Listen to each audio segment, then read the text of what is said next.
What do the talks in Washington mean for the ongoing conflict in Ukraine? Let's get the thoughts of retired Army Major General and DroneShield Senior Advisor Gus McLachlan. Gus, thanks for your time.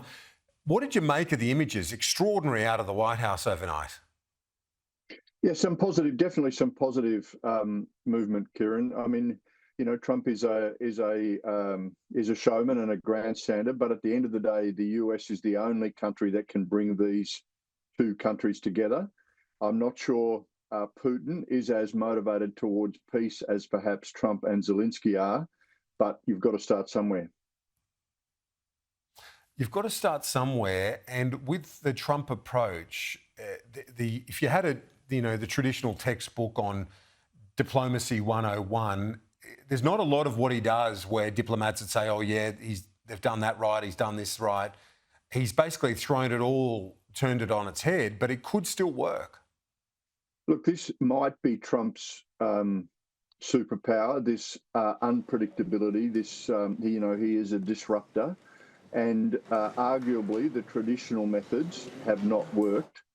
There is a grand strategic vision at the back of Trump's manoeuvring. Again, people think that he is always flying from the hip, and I'm not a fan of the way he's treated his alliance partners. I think that's reduced America's security. But on the other hand, this broad idea that if you can remove Russia from the partnership with China, then you ultimately strengthen America's hand in this sort of grand geostrategic situation.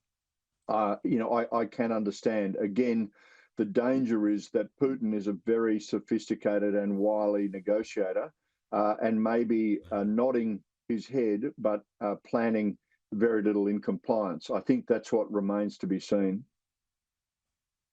And that really decides or dictates how that family photo that we saw there of the European leaders and Zelensky and so on, how these images will be seen in history, and the rolling out of the red carpet to Putin.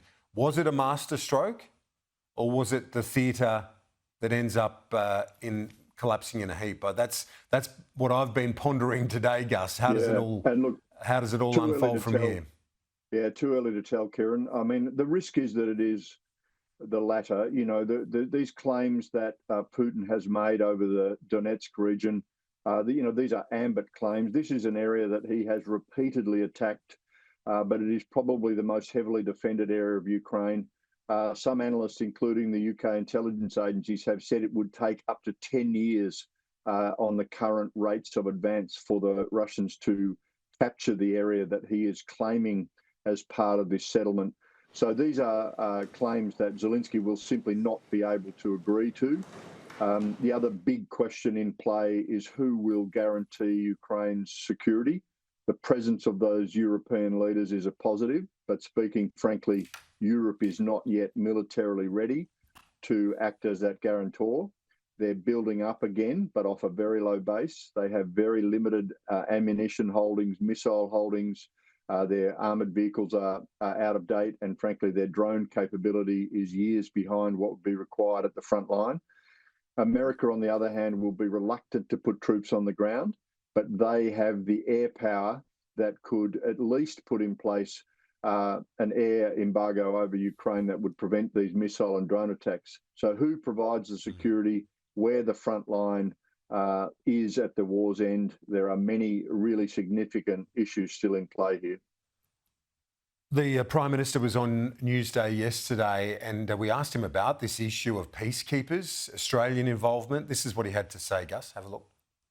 If there is a peace, and if there is a global response to that in the form of peacekeeping, then we would consider any proposal at the time. That would be a matter for the Cabinet.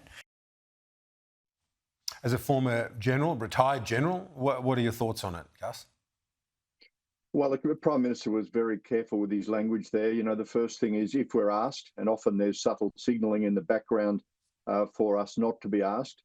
I think the Defence Strategic Review that this government launched in its first term made it very clear that our home game is the Asia-Pacific region, and that's where we need to focus our efforts. We just saw the biggest exercise, Talisman Sabre, in our history, which had some really significant milestones, including operations in PNG as part of that exercise.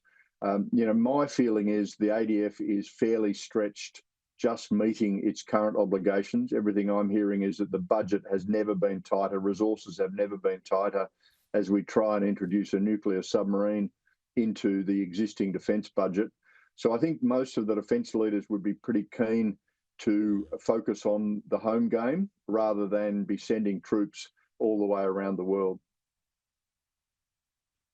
Gus McLachlan, retired Army Major General, now advisor at DroneShield. Thanks, appreciate your insights. Talk to you soon. Thanks for having me, Kieran.